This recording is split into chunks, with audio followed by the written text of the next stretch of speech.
am in a place that was once believed to be the center of the ancient world. This is Delphi Archaeological Sanctuary. In ancient Greek mythology, Zeus, the king of the Greek gods, wanted to find the exact middle point of the earth. To do this, he released two eagles, one from the far east and the other from the far west. These two eagles flew across the world in opposite directions, and according to legend, they met right here. That meeting point became Delphi. Now we are walking along the sacred way, the main path that pilgrims followed in ancient times. This path slowly leads upward towards the Temple of Apollo. As I walk along this path, you can see ruins on both sides. In ancient times, city-states from all over Greece built small structures here to store valuable offerings, gold, statues, weapons, and ceremonial gifts. These ruins are the remains of those structures. Each structure represented pride, power, and devotion. Today, most of them survive only as bases and pillars. Most of the treasuries have almost disappeared over time, leaving behind only ruins and foundations. The Athenian treasury, however, is an exception. It is remarkably well preserved and gives us a clear idea of how these buildings once looked. At this moment, I can see the Temple of Apollo above me, and I am standing right in front of it. Inside the Temple of Apollo, a priestess known as the Pythia delivered prophecies believed to be inspired by the god Apollo himself. Her words were often mysterious and symbolic, but they were taken very seriously. The prophecies of Oracle of Delphi shaped the decisions of entire city-states across ancient Greece. Entire cities changed their decisions based on what was said here. After entering through the main entrance, we walked along the sacred way, passing the treasuries. We then passed the Temple of Apollo, and now we are making our way towards the ancient theatre. Just above the temple, you can find the ancient theatre. From the theatre, you get a breathtaking view of the entire sanctuary. This theatre was used for musical performances and ceremonies during religious festivals. After that, we continued walking upward towards the Delphi Stadium. The path keeps climbing, and with every step, we move higher above the sanctuary. The mountains rise behind the sanctuary is Mount Parnassus, and Mount Parnassus was believed to be the home of the Muses, the goddesses of art and inspiration. Right now, I am standing at the Delphi Stadium, the highest point of this sanctuary. This is where ancient athletic competitions were held during the Pythian Games.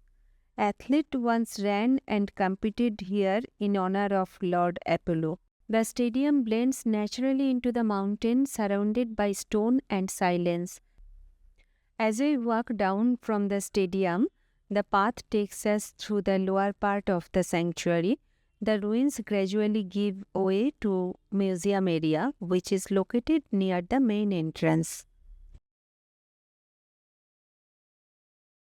And like that, you can see that between a lot of statues, different authors, the big sphinx, Naxians, Naxos Island, Cycladic Island, but then one of them is just a big port. So Naxians are brought and huge sphinx to offer it in Apollo, because of the prophecy, of course. And you can see how impressive home was, but also it's not to visit the area, the oracle, but saying the Naxos Island has a lot of money, and that's why they were able to offer such a statue. We are going to see the original sphinx here. We are now inside the Delphi Archaeological Museum, where many of the most important discoveries from the sanctuary are preserved. The museum displays statues, sculptures, inscriptions, and ritual objects found across the site. Most of these were offerings dedicated to Apollo by individuals and by entire city-states. Rather than focusing on one single object, the museum helps us understand the complete picture of ancient Delphi.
This is the Charioteer of Delphi, one of the finest surviving bronze statues from ancient Greece. It was dedicated to god Apollo by Polyzeus, the tyrant of Vela in Sicily, to celebrate his victory in a chariot race. Originally, this statue was part of a much larger bronze composition that included horses and a chariot. What makes it extraordinary is the incredible realism, the calm expression, the detailed folds of the robe, and the inlaid eyes that give it a lifelike presence even today. So right now we are leaving Delphi behind. The mountains slowly fade in the rear view mirror and we are driving towards Kalambaka. This entire stretch is absolutely scenic and wide open landscapes of central Greece. Kalambaka is the small town that sits right at the foot of the Meteora rock formations. It's our base for tonight. As we were traveling towards Kalambaka, our bus made a brief stop near the impressive statue of King Leonidas. We got down from the bus for a few minutes here. Leonidas was the legendary Spartan king who led just 300 warriors at the Battle of Thermopylae against the massive Persian army. His bravery and sacrifice became one of the most iconic stories in ancient Greek history. As we move closer, those dramatic rock pillars begin to appear in the distance. And that's when we realize we are finally in Kalambaka now. After a long and scenic drive from Delphi, we finally arrived in Kalambaka and checked into the Amadia Hotel.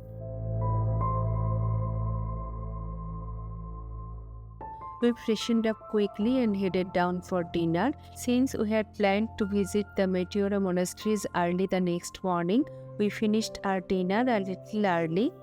After a long day of travel, it was an absolutely delightful and lavish dinner. And returned to our room, set our alarm, prepared everything for the next day, and with the thought of exploring the breathtaking Meteora monastery the next morning, we slowly drifted off to sleep.